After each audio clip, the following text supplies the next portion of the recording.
coming up. Once we entered that second phase, that did feel like we were quite literally like living the dream. I did nothing else for 4.5 years but work on this movie. Demystified is a production of StudioFest. If you're ready to make a micro-budget feature, submit your film or screenplay now at filmfreeway.com/StudioFest. This episode of Demystified is brought to you by Armor Lock.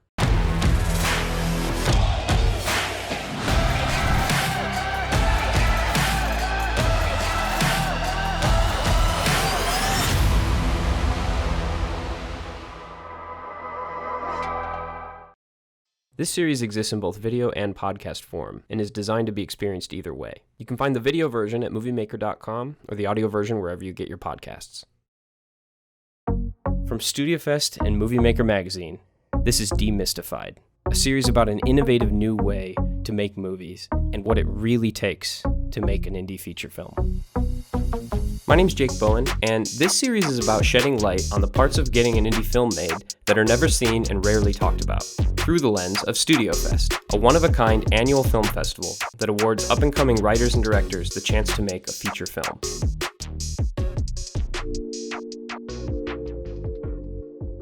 Storytime. In 2011, right out of college, with the help of family and friends, including one Charles Irving Beale, I started making what was intended to be my first feature film. It was a crime drama with a science fiction element set primarily in late 19th century New York City, and I was determined to make it for less than $6,000. Yeah. It took 3.5 years to finish. Nearly every shot involved visual effects, green screen, set extension, adding horses into scenes. I learned an immense amount, but a masterpiece it was not. 6 more years went by, worked on smaller projects, worked on scripts, helped launch StudioFest, but that naive confidence I had when I was 22 was gone, and I was kind of spinning my wheels.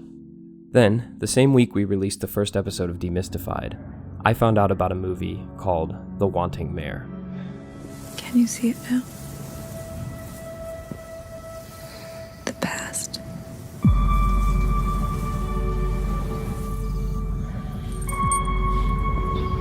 If you're not going to get me across, then you just have to forget me. I'll forget you. You forget me.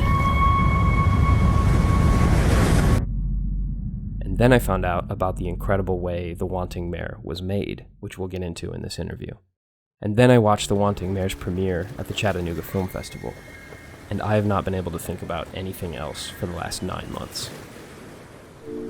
So please forgive my indulgent preamble. I think you'll see from this discussion why it's relevant. This film has been singularly inspiring to me, and if the past is any indicator, I think it will inspire a generation of future filmmakers. The Wanting Mare is available in select theaters and on VOD platforms, so check it out if you haven't seen it yet. We had the privilege of speaking to the writer, director, and visual effects artist behind The Wanting Mare, Nicholas Ashe Bateman. Nick graciously provided me with a ton of behind-the-scenes materials for this episode, and we spent a decent amount of time talking about VFX. He's also put out a great making-of documentary, which we'll link in the description. And now, our talk with Nicholas Bateman. All right, well, thanks for joining us here. Good to finally talk to you, meet you digitally. I know. How are you? You've been like my number one digital fan. Very grateful. You know, it's funny. I think Jake sort of introduced us to your work, and I've had the good fortune of working with Jake on a lot of things, and there was a total like mental shift when he saw your film, like, oh my gosh, it's possible. He's done what I dream of doing. So oh, that's so sweet. Thank you. That's so exciting. Thank you. Yeah, no, it's true. It really shifted my thinking. I think what it did is I'm just going to make essentially all the things I want to make, however I have to make them. And it's possible to do most of it now without needing that institutional support necessarily. So that was definitely a big deal.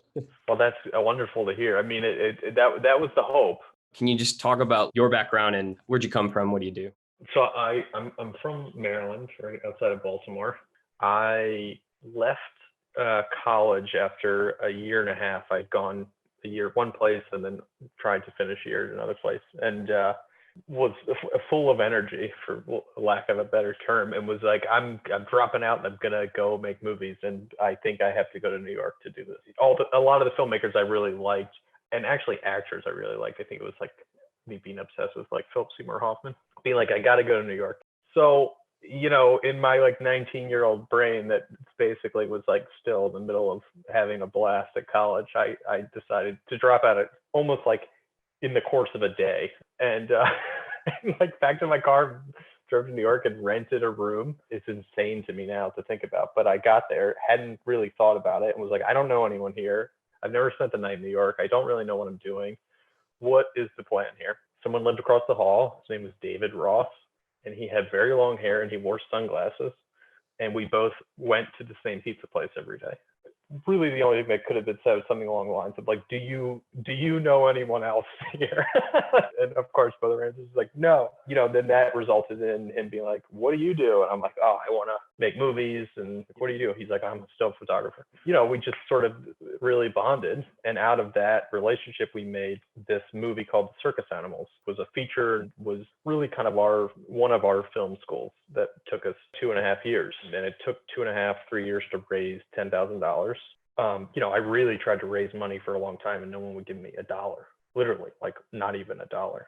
And then it sort of becomes easier the more other people are like, other people invested in this? Okay, fine, here's my money. And then they like want to hang it. And then it's like a fun sort of social thing. We were like living under a staircase, a cater waiter of weddings in Tribeca. And so we all sort of were there very, very young and horrifically broke and trying to figure out how to make these movies. At that period of time, I very much thought, man, we're just going to be the biggest thing. Like, it's going to be like Time Magazine, the Circus Animals. Like, we really were like, this is the greatest, which I still love it. And I hope at some point I'll be able to put it out in a way that's kind of like in pieces. The important thing also to say is like in the middle of this, like we are sort of our own cheerleaders. Like anyone I had ever met that had good advice had told me what I was doing was like the worst possible thing in the world. It's like, you're throwing your whole life away. You're throwing your whole education away. You're losing your mind living under a staircase, like trying to make this movie. The wager that we needed to build to rationalize that had to be like, well, if this thing isn't the greatest movie ever made, then like, what are we going to do? And it wasn't. And I submitted it to every film festival I possibly could and didn't get into a single film festival over the course of 2 years. And at that point, it was like, okay, well, maybe this is over. Like, how do we rationalize this? How do I think about this? How do I contextualize this in the middle of me telling everyone who told me I was wrong? Are they right? Am I wrong? Am I like, what does any of this mean? And the one thing I managed to do is I sent the movie on Facebook to filmmakers that I liked at the time and who seemed to be like-minded and, making low-budget movies. And the majority of them didn't respond to me or did. And I sent like this insane response back and they probably were like, this person is like unhinged. However, 2 of them responded and they were like, what are you doing? I was like, nothing. I'm like, my life's over. I made this movie and nobody likes it. Like, I'm 21 years old. They're basically were like, well, I'm doing this thing. And the other person's like, I'm doing this thing. And that allowed me to basically just go be the kid that people are like, oh, we like him. He's crazy. He made this movie years ago. And that's sort of what I did. And that quite literally like became like the better part of a decade. The Wanting Mare happened in the ruins of the Circus Animals, being like, well, this is like how dramatic I was. I was like, well, man, like I just got to hang it up. And I'm going to write this script for this movie that's so different than the Circus Animals, the fantasy thing I always wanted to write. And I'm going to like bind it in like a hardcover. I'm going to like put it on my shelf. And then like, my grandkids will one day be like, what is that? And I'll be like, oh, don't talk about that. You know what I mean? Like I really had an idea of like this thing that was going to collect dust and, I think that also allowed me to write something that at no point was my brain like, how are you going to make this? And I basically had come to this mindset that anything I have at the moment is a result of, I don't even know if this is a good thing to say. I don't necessarily know if I would suggest it to anyone, but basically my thinking was that if I removed the idea of anyone ever having to pay me, if there's work to be done, I'll figure out how to do it. Then I can meet these people and work with them. Because I didn't know anyone who made movies. I didn't go to film school. I studied literature and acting. And, no one in my family has, I don't come from whatever that world is. And so that was like the manner in which I went after it. And I also, it gears you towards being around a certain group of people who are zealots, for lack of a better word. And I like that. Maybe that is like the theater kid thing in me. So yeah, and then there was this opening for visual effects because a bunch of stuff had to be redone and some was on green screen and some stuff you had, it started with basically being like, we got to do a pickup shot and put it in this, fight scene that we shot 2 years ago. And then that turns into like, well, what if we just did this here? And then what if we have 30 ninjas in the scene? And I knew that this Wanting Mare movie that I was like writing and thinking about had a bunch of visual effects in it. And it was very clear, it was like, I got to figure out this visual effects thing. And, you know, it wasn't far from my interest. I've always been obsessed with like Lord of the Rings and visual effects, but even operating in After Effects was horrifying for a period of time. So I just basically took those like 3.5 years and just took these stack of hard drives that they were shooting and tried to YouTube tutorials my way through it. And that progressed. And then I did that for other people. And then, you know, this was like the sort of thing that I did and edited music videos while my insanity for wanting to make it was like kind of bubbling up. But at a certain point it was like, I gotta go make a movie. And I had figured out enough to make these concept designs and animate them with. And that's what we made the Indiegogo trailer out of. You're gonna have a dream. It's gonna be terrible. But you can't tell anyone. Okay? They launched an Indiegogo campaign to raise $20,000 to shoot what would become the first third of the film. I've kept this absurd stack of scripts with me. These are drawings of Withrin. Withrin is the place. And it's this old city. It's built on these like rolling hills down towards the sea. And it is incredibly hot there all the time, like suffocatingly hot. And the only place that they have to like dream of is this city that's across the sea, which according to them is in this constant winter. And it's cold and it's like cooling and you know, they can be better, they think, if they can go there and they can maybe not make the same mistakes like that they've made here. You know, it also was terrifying because it was like, we're shooting with the smallest amount of resource and we're going to be judged on that amount to see if we can raise more money to do it properly. I just was horrified. Like the second round was more fun, but the first round was, I mean, I still like, I have like flashbacks, you know, like, oh my God, this is like, what have we done? The feeling of starting and being like, well, you can't turn this around now. Have you seen that documentary about the lady, what's her name, Elizabeth, who did the blood kiosk? Her name is Elizabeth Holmes. She was the Theranos CEO. Theranos, that's it. Yeah. Basically, she went to court for fraud on a massive scale. Yeah, it's fascinating. It's this woman who is like almost objectively really brilliant and genius and has this idea that is a brilliant and genius idea in theory. In application, it's somewhat unsure of if it's possible. And it's very unclear if it had ever been solved, and she's raising money. I think there's a fascinating parallel of having to be able to say, I don't know how to do this yet. I'm going to figure out in the process. I am as beholden to this promise as everyone else is. The balance of that is, depending on the day, is really tricky. I think I watched a documentary about her, and it was like in the sort of later stages of finishing the movie, and, you know, obviously put me in like a cold sweat. But it also, like, I, you know, was pretty sympathetic towards her, because it's like, there's clearly a point where you're like, I have to pitch this thing ahead of me, otherwise I'll never do it. Like, at no point would I have been capable of making the movie without having made it. It would have never happened. And if I had waited for that point, I would have been like, well, I don't know what to tell you guys. You shouldn't give me any money. You know? What's great is that you are equating using people's money to make art to somebody who is using people's money to potentially end up killing people. And, yeah. Taking this very seriously, so that's nice. Yeah. Well, yeah. I mean, if you had seen earlier versions of the movie, the amount of like growth and change from when we started to make the movie to when we finished it is just like, I mean, it was like unwatchably bad for like 2 years. You know, because we shot part of the movie and then we had about a year to be able to raise money to shoot more of the movie, and I cut a little trailer to try to raise money, and I almost didn't have the ability to even finish this 5-minute trailer in a year. You mean the effects work and stuff was so onerous that it took you a whole year to 10 minutes? Yeah. You know, that's the sort of stuff where you wake up in the middle, you're like, I'm raising money for this? I can't even finish a 5-minute thing. But he did finish it. You're gonna have a dream. It's gonna be really terrible.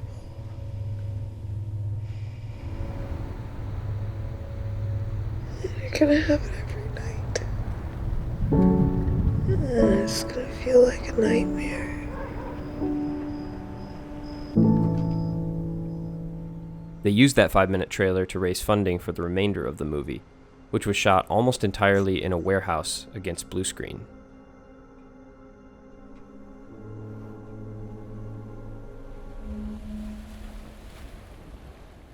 So basically I'd make the matte paintings in Photoshop and bring them in After Effects and just push them in layers, depth layers of flat cards. We parented those to a null in After Effects, 3D null. And basically what that would do is if you move the null, this like literal house of cards would move together as a piece. So some of the shots in the movie that are 3D shots have no 3D cameras in them. They've been tracked 2D, and that 2D tracking data is applied to this 3D null. So basically this whole 3D setup just moves X and Y like this, and similar to my hands right now, you're getting parallax. And then when we couldn't track, then we could just literally by eye keyframe the null. So it'd be like, oh, the camera's actually tilting here, so we'll do a -3, and then a couple frames later we'll do this, and then that seems to work. There's like a massive amount of movie that's tracked like almost by eye, and there's no lens effects. At no point do we enter in the like scale of the camera sensor and the lens and be like, well, this is what came out. This is like the answer to the equation. It's like keyframing camera lens blur in After Effects, with like a 0.4 aspect ratio, and the diffraction fringe is 500. And then even in some instances when the camera lens is breathing, because those anamorphic lenses breathe a lot, we would do the same thing, where we'd like pre-compose the backgrounds and then keyframe the scale so it would stretch. And that's like the camera breathing, You achieved an aesthetic. I mean, movies like this have been made before, like Sky Captain, The World of Tomorrow, or whatever, and like Sin City you mentioned, and like indie productions and stuff like that. But like there's a world in which if you had some more funding and it was a different era, you could have filmed that exact movie, but everything was practical. That's exactly it.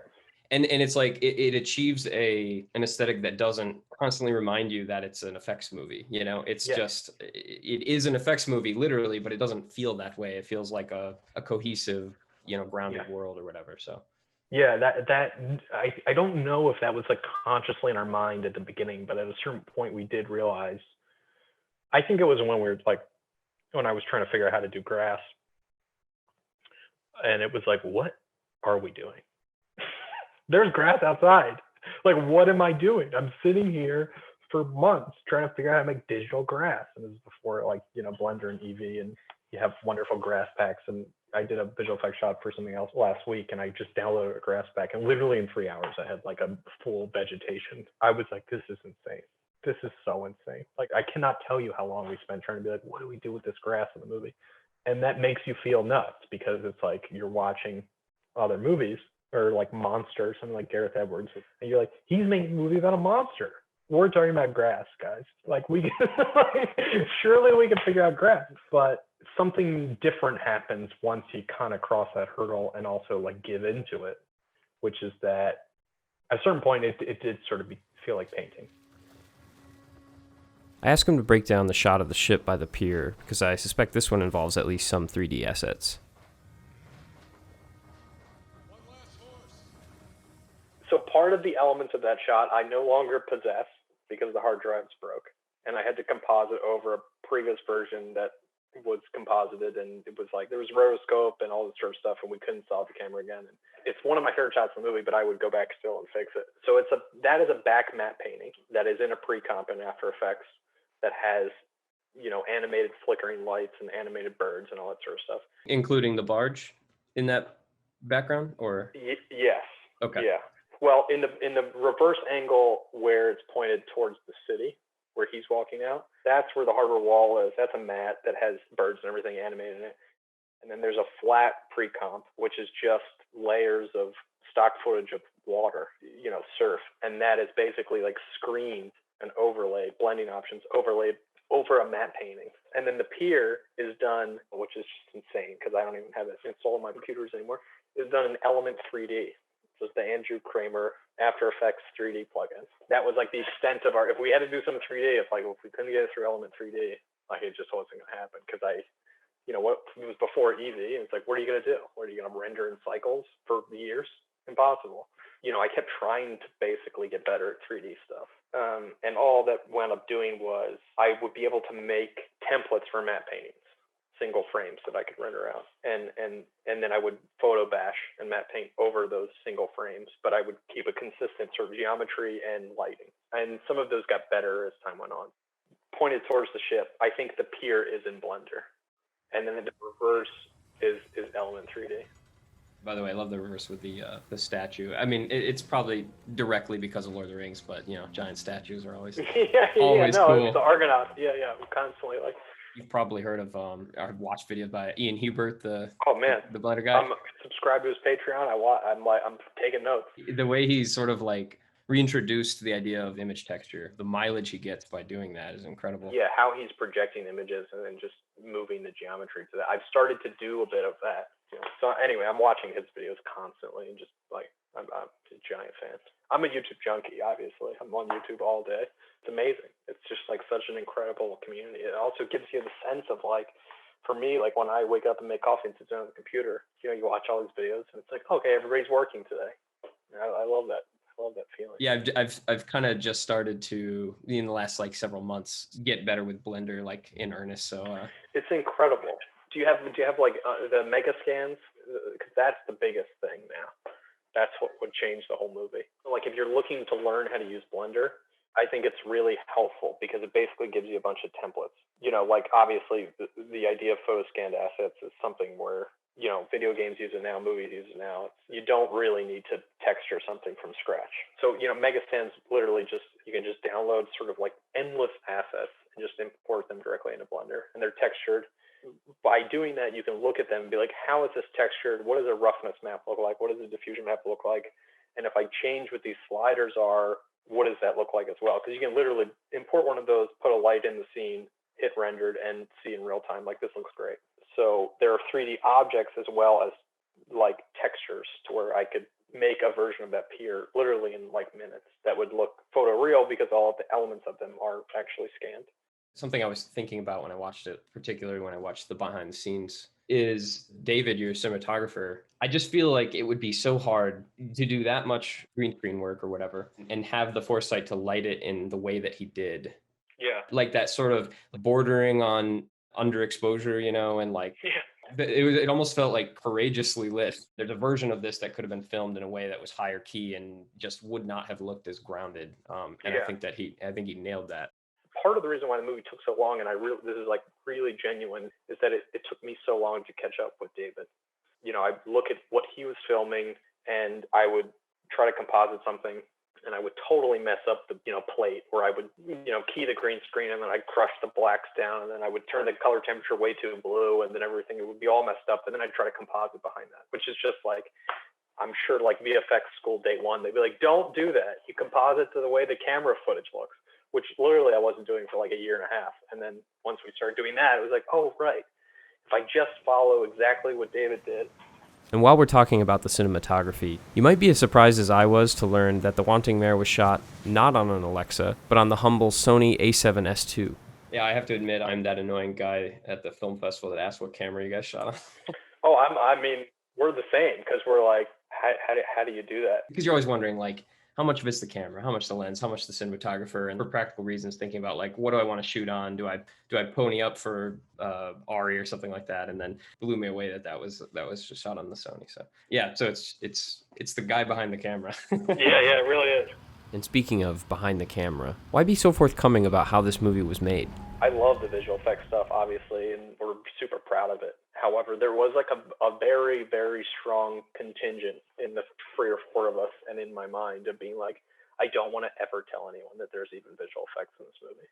And that really is the intention of the visual effects. And we, to this day, are still like, is this going to ruin the movie if we tell everybody that this is like all in the same room? And we're just constantly back and forth on it. However, that is always quickly shouted down by the feeling of all the stuff that I consumed when I was younger, and honestly still do every morning, like when I sit down on the computer, of like how someone made something and none of it seems to impede whatever the process is of me like falling in love with it. Like I feel like I know what every day of production on the Lord of the Rings contains. You know, like I have watched every behind the scenes appendices like dozens of times. I've read everything I possibly could. I'm obsessed with it, and I still watch the movie, and I still get taken away by it. And I'm sure you guys feel the same. Like I grew up buying DVDs so that you get the 30 minutes of just like B-roll, basically, that like someone didn't QC, and like some studio heads like, what is it? It's a DVD special. I don't know. Sell the DVDs, and you get like line producers like yelling at people, and you know, people like walking around. And the Magnolia documentary I've watched so many times, which no one in their right mind would allow any of that footage to come out in the world anymore. Would never allow that footage. You know, like what I would give to have a piece of footage of like the first new Star Wars of people like running around fighting. Be like, what are we doing? How do we film this? And also, like, what would that do for people? That would just be so inspiring. That was the mindset. Is like we should be very loud about how it gets made.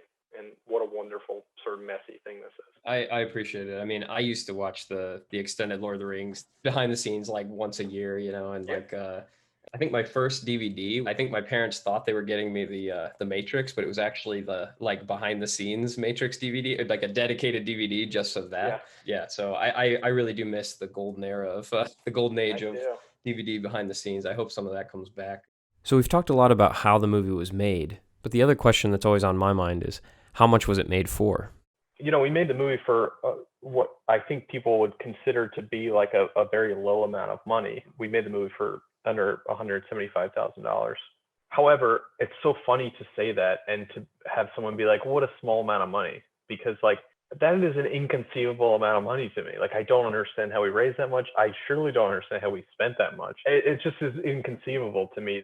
And also we raised money all privately through a bunch of people. That's why if you looked at the credits, it's like, you know, 45 producers and like a crew of 6 people.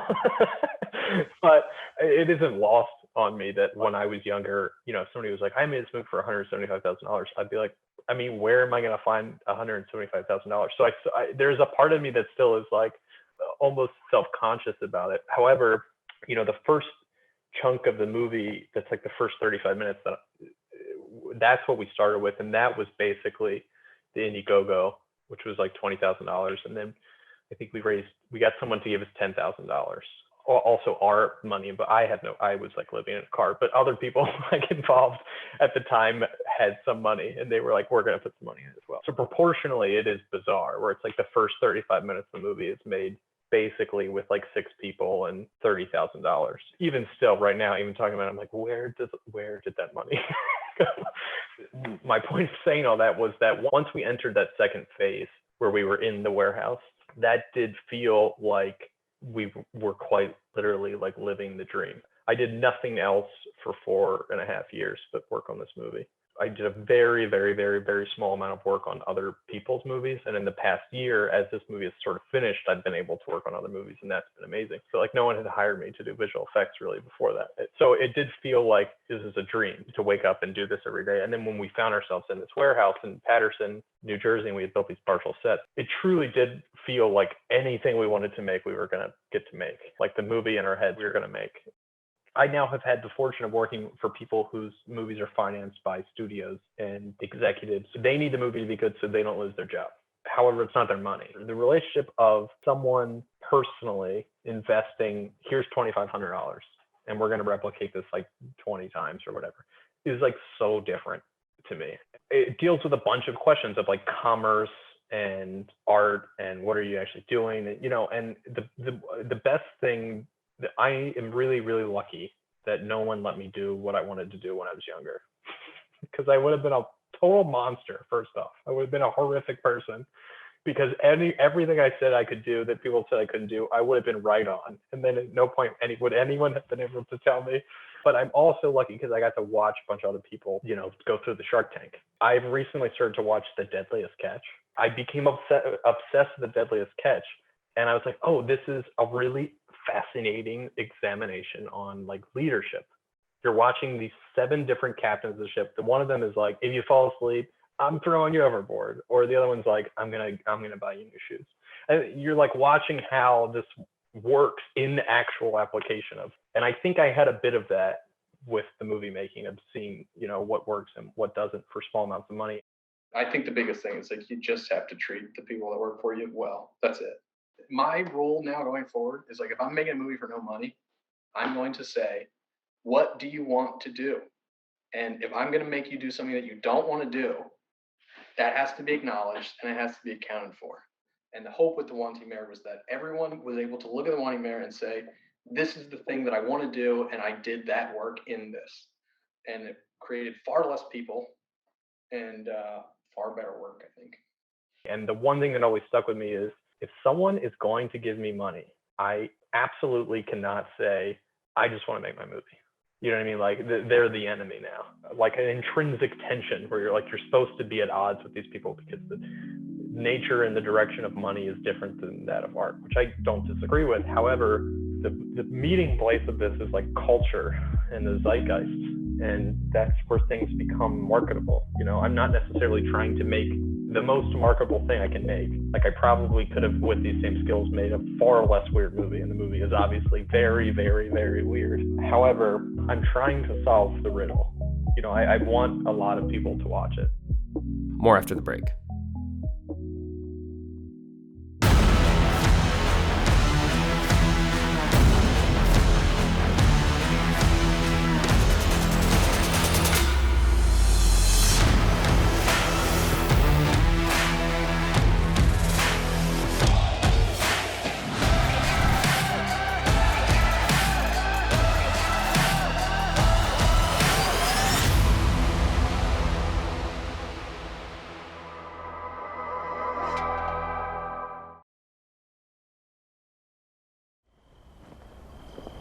Seeing the Wanting Mare's initial concept art, and how strongly that vision shines through in the finished film, one might be tempted to assume its production and eventual success were a foregone conclusion. The last 40 minutes of the movie or something takes place in basically the same room. So if you try to show that to someone without it being done, they're like, what the hell am I looking at? And if you try to show them a version of it where it's half done, or I think it's done, and it actually just doesn't look good enough, and it's going to take me another year and a half to be like, this doesn't look good enough, I have to redo it again. That creates a whole strange version because it's not Sin City. You know what I mean? This stuff has to really work for the movie to even begin to work. You have to be like, this is a real place. I have to take this seriously. The thing that we kept saying for literally years was making a Harry Potter fan film. And I think it's a drama. I'm I'm literally out of my mind. What am I, and I'm showing it to people and they're looking at me like, this guy's insane. He's making this terrible visual effects movie that looks so hokey. And these people are stagily standing around on a green screen, in a closet. And he thinks he's making a drama. I'm being somewhat hyperbolic about it, but maybe not. Cause I do think a lot of people were trying to figure out how to tell me it's terrible, or trying to even figure out what they were looking at. Even once it got to a point where it was this is the movie that you're starting to see. This is clearly the movie. All this is kind of visually out of balance. The visual effects is starting to disappear. Once even that moment happened, which is the exciting moment of oh my God, it's finally, after years, finally working. I mean, I think the movie was probably rejected from somewhere over 50 film festivals. Twice. Large film festivals that people who I knew who had done well with them would be watch this movie from this person who's been making this movie for years in a garage, and people were watching and be I don't know what I'm looking at, but I can tell you it's not a serious movie. About a year ago, I basically was well, what am I ever going to do with this movie? I think it's actually done. I now feel it is done, and I have been rejected from over 50 film festivals. I have no idea if anyone ever is going to want to watch this. Literally, what am I going to do? That was that was really where we were with it. Even as late as May of 2020, in the same week that the teaser trailer started generating buzz on the internet ahead of the premiere, he received this rejection from a notable film festival. And the guy literally said, I hate this movie. And he's like, I don't think you should be sending this movie. And it was to someone else that sent him. And he was like, I don't even know anyone who would like this movie. He was like, I would stop sending this around if I were you. It's that was the sort of shit where I was like, we got into the first film festival I ever got into was Santa Spoa. And that got pushed. And he sent me an email being like, who are you? Like, we watched your movie. We really like it. We want to play it. And I was like, that was the first time of being like, oh my God, we might actually get other people to watch this. So I really thought it was like game over, like time to pack it all in. It was like Circus Animals 2. Now that you guys have heard that story, I was like, well, I know what this feels like. Now I'm just 12 years older. And the only difference is now other people are going to hire me to work on their movies, which is what started happening. There's a whole year of the movie of me then working on other people's movies and kind of being like, I'm making a movie too. I'm making a movie this whole time. And they're like, oh, that's cool. And, he's going to email us his movie trailer. True. Like, I'm serious. We just kept going, and hoping and like dreaming about this world where someone would ask me like one of the questions that you guys have asked me that I've gone on extended monologues and answered to. Incredible. Let's talk about the movie itself. Obviously, there are inspirations from, you've said many times, like Wuthering Heights. I mean, the name of the city seems like a nod to that, but also Tolkien. It's interesting. I think that, of course, most of fantasy is derivative of Tolkien, and a lot of those are superficially more like Middle Earth or whatever, in that they have elves and dwarves and stuff. But I think that your film superficially does not look anything like that, and yet is thematically in some ways maybe closer to what Tolkien was aiming for. Like, he was so concerned with the idea of the fall and like sort of an idea of like an idyllic world that has over time sort of, the entropy has sort of changed it. And of course the elves are kind of always longing nostalgically for that old era. And I think you have this sort of notion of the time before, and you could just talk about some of that stuff. Yeah, no, that's so exciting. What you just said is basically like what's going on in the back of my head, like 80% of the day. Like, it's probably no secret that I think Tolkien is like one of the most profound artists ever. And I think he is just so deeply human. And this is not my idea. I'm paraphrasing other far more educated people of his idea of provenance, of giving modern man the ability to look at ourselves and say, here is a direct line from us to the cosmos. Not just like, he's making a history for England because the Normans invaded and Arthurian cycles like aren't really English. Like, he's also, yes, doing that, but like that doesn't get you out of bed in the morning. And I think there is like a great human gift in saying, if we all at a certain point have like come from the cosmic, the divine, and obviously it's like a deeply Catholic work, even though I don't respond to it that way. But maybe I do, because I was raised Irish Catholic, so maybe it's like some sort of deep, collective unconscious where it's like really registering with me, even though I don't believe in any of it. But he's able to say, here's how we can get better moving forward. The scale of that as a focus is like what is so moving to me, and it's why I don't really want to do anything else. Like, I don't have an interest in being like, I'm going to make my bank robbery movie. Like, I'm very aware I can do one thing, and I should probably figure out how to do it as best as I can. And maybe if I get one of them right in like 70 years, it will be like, oh yeah, he made that one movie and it made me feel better about this thing. That's like a dream. The thing that keeps me going is like, we're here for a short amount of time, and it would be wonderful to talk about that we're all trying our best,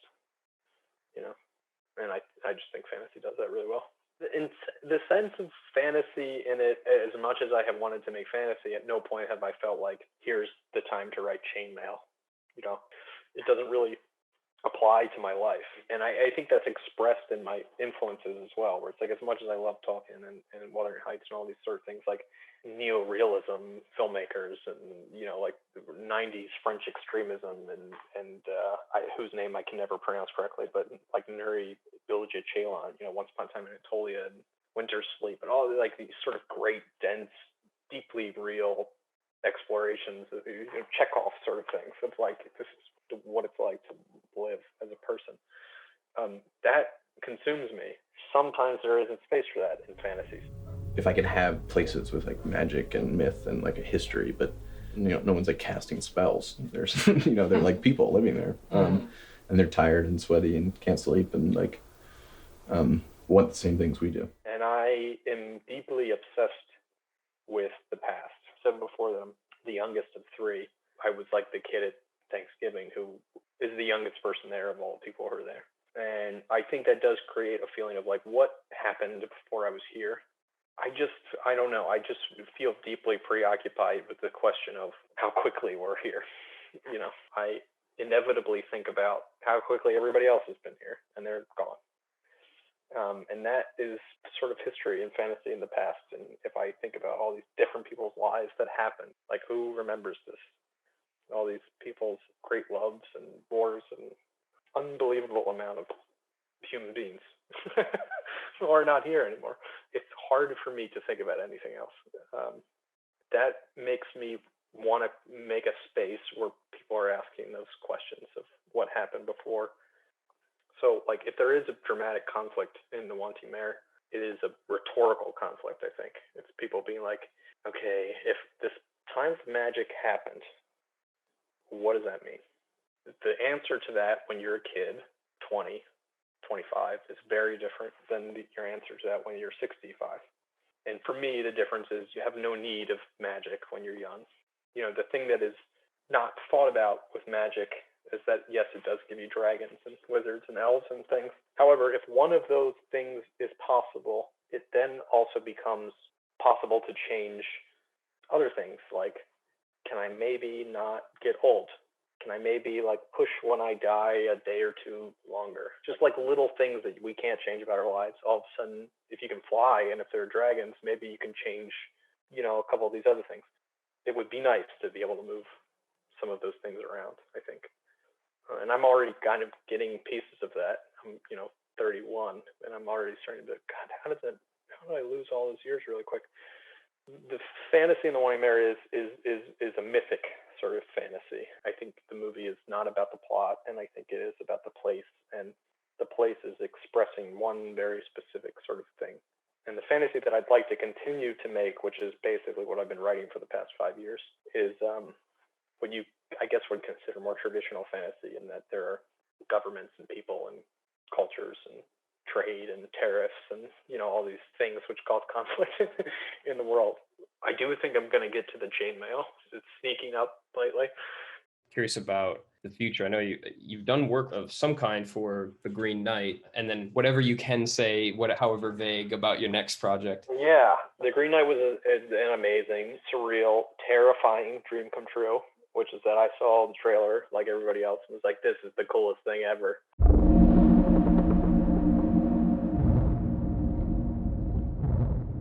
And then, you know, the world shut down and their release date got pushed. And we had some mutual friends. I think I had met David once. And hi, David Flowery. And they just basically had like 3 shots that Weta didn't quite get to finish because they sort of really were trying to get the movie done in time. And they were like, well, do you want to try to finish these shots that Weta didn't finish? And I was like, guys, this is like, first off, no, like if whatever what is like 10% is on the shot is 100% more than what I'm going to be able to do. And I was like, what are the shots? Are they like simple? And they're like, yeah, it's like sort of like, it's like 3D animation. Guys, this is like not going to happen. And I tried it and I got very lucky, and then one worked out well. And David is this amazing, amazing person that I just am enamored with him and his work ethic and his professionalism and his leadership skills and his like, he just has an engine where he just doesn't sort of stop. But as you could probably tell from his filmography, he doesn't stop. And he kind of had a bit of a lull. And I think he kind of was like, which he told me, he kind of was like, yeah, we met this kid who said he can do all this stuff. And I don't know, we're going to see what he can do. So they kind of just, David kind of just kept having more ideas. And we kept making different shots. So I think I started in before May, maybe April. And I didn't finish until October, I think, something like that. We delivered the movie somewhere in the fall. I think I did about 80 shots. Wow. And a lot of them are 3D shots and like matte paintings. And some of them are done entirely in Blender. Some of them are even done entirely in Eevee and like rendered out in Eevee. So I hope they hold up. It was horrifying to me constantly because they shot on Alexa 65, spherical, everything's in focus. This is like a world of a difference, you know? So it was a real learning experience. And then so in the time since I've been working on Peter Pan and Wendy, and that has been so cool. And I'm obviously not doing, nor should I be anywhere near the visual effects of anywhere near that. I'm doing concept design, creature design, sort of stuff like that, and that again has been really, really exciting as a learning experience of being like, how does something like this happen at this scale? In terms of what I'm hoping to do, I hopefully will be able to talk about it soon, but it is kind of up in the air at the moment. But it would be a dream come true for me if it happened. We're sort of looking at doing something longer form. I have, somewhere in the realm of like 1,200 pages of stuff that are sort of like 3 different things, which would be very, very, very, very long movies or something else. So I'm trying to do something else, I guess, and trying to get some help. Someone, people who could be like, yeah, I think this will work. Except, I don't know. We'll see. He gave us a few more details, most of which I can't share yet, but I can say that it would be set in the same universe as the Wanting Mare, and it involves war and lots of rain. Let's all pray to the movie gods that he gets it made soon. It's the opposite of what I intended to do, which is I wanted to finish this movie and just very quickly make something. I wanted to be like, okay, let's make another movie, and let's not get caught up in this thing of like, what if we made this giant thing? And so, of course, now we're in the what if we made this giant thing? You know what I mean? I hope like a couple of years don't disappear. Otherwise, I'm gonna take all my Ian Hubert lessons and be like, let's do it again. No, I'll support it. I support that either way, I guess. Either path sounds good to me, but yeah. I mean, for what it's worth, I don't know. I think this is like the coolest thing going on right now. So, like in a long time. So yeah, it's really nuts. Like I really thought everybody was just like fuck this movie for so long. So it's a pleasure to have people excited about it. I'm over the moon, and it's been a strange time lately. I don't know how to talk about it, and also I don't know if that's something you have gleaned from the behind the scenes, but we started talking about the movie like in 2012 between David Ross and Cassandra Baker and I, who was the production designer. And Cassandra passed away after Thanksgiving, and it just has been, I don't know. It has been a constant thing of like wrapping my mind around it, and also how do you talk about it in a process that is, marketing is about, you're trying to sell a movie. So it's like, how do I talk? But also I have to talk about it because she didn't just disappear. Well, how did you meet her in the first place? How'd you get involved? I met Cassandra through David in Brooklyn when we were making the circus animals. They worked at a job together, and she went to Pratt. She had an MFA from Pratt, and also went to Montserrat in New England, and is like, she is the greatest teacher sort of I've ever met, and was constantly like, oh, you're interested in this stuff. Well, have you ever actually, do you know who Andrew Wyeth is? Like 23-year-old. And he's like, no. She's like, well, here's Andrew Wyeth. The stuff that you're trying to do, he did it way better. Here's, who Mark Roscoe is? Here's this. Like, what do you know about Carl Jung? And I'm like, I don't know shit about Carl Jung. She's like, well, this is what Carl Jung does. And, obviously the texture and the collage and the sense of artistry and spirit in the movie is quite literally like, by her hands, but it also, the part of my mind that wanted to make the movie and live the life of an artist is from her. I was a sort of wayward, to say the least, early 20s person who was like in a very rough spot. It's like a very untenable pattern of living in whatever way. And the grounding has come in a sense of purpose, and you make things to make people's lives better. And that's the whole thing, and that is her, and she is just the most incredible artist I've ever met in every facet of her life. She's a complete artist, the only I've ever met, really. She's a painter also, and spent the better part of the last decade working on one body of work, which I hope at one point to be able to talk about specifically, because it's sort of in conversation with this, because like one of the things that constantly moved me over the years is the idea of this sort of like network of people who made things in secret and against the odds. Here I am at 4 a.m. writing this thing and thinking about this movie that I want to make. That is a very lonely thought. However, how many other people are out there right now doing this thing and thinking about it? it becomes very exciting. There's like a moral change where you're like, this is a great thing. We can keep making these good things. And for, literally a decade, Cassandra and I have talked and texted and every day have been like, this is what I'm working on. This is what you're working on, and sort of pushing forward. And it is a gift to just know someone else is constantly trying to make something. So I don't know. It's hard to, I have, obviously this is the day where I've gone through talking about it. I have good days and bad days, but it's also a fiercely private person and just a wonderful person. Anything that you like about the movie is because of her. if you like anything in the movie, and anything you dislike is not her. So yeah. I remember you talking about something to do with the wallpaper in a scene at one point or something, and but it did occur to me, like watching it. I guess that when I watch movies in the past, I just think like a production designer's a person on the team, rather than thinking of it as like an artist with a body of work and aims that are all outside of just making movies or whatever. That's bringing that sensibility to this piece, And so I think that there's there's like a tangibility again in the movie. There's a texture or whatever to everything that that I presume is her work coming through and her touch on that. So yeah, I mean, I think that I'm a firm believer of the things that we make become us, and we react to them and become them. And the movie is a visual product of people, the people that made it, trying very hard and loving each other.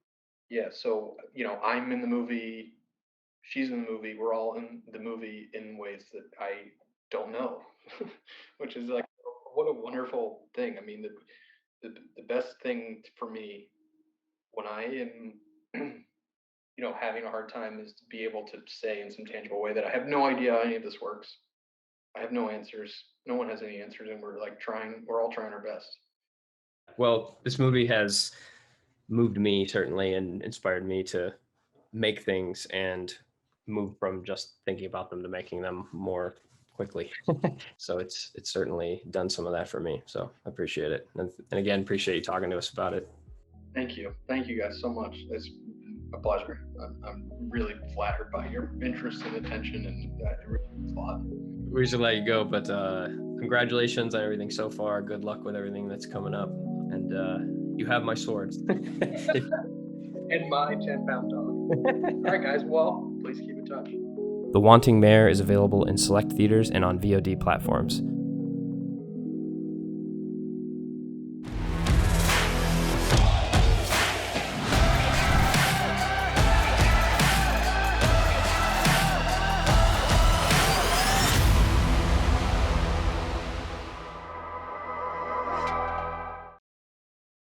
Demystified is a production of StudioFest. If you're ready to make a micro-budget feature, submit your film or screenplay now at filmfreeway.com/StudioFest. Demystified is a StudioFest production presented by Movie Maker. This episode was narrated and edited by me, Jake Bowen. It was conceived and recorded by Jess Jacklin, Charles Beal, and Jake Bowen. The theme song was composed by Patrick Patrikios. Other tracks used under Creative Commons licenses. To hear future episodes of Demystified, go to moviemaker.com or visit studiofest.com, where you can also learn more about StudioFest and subscribe to the show.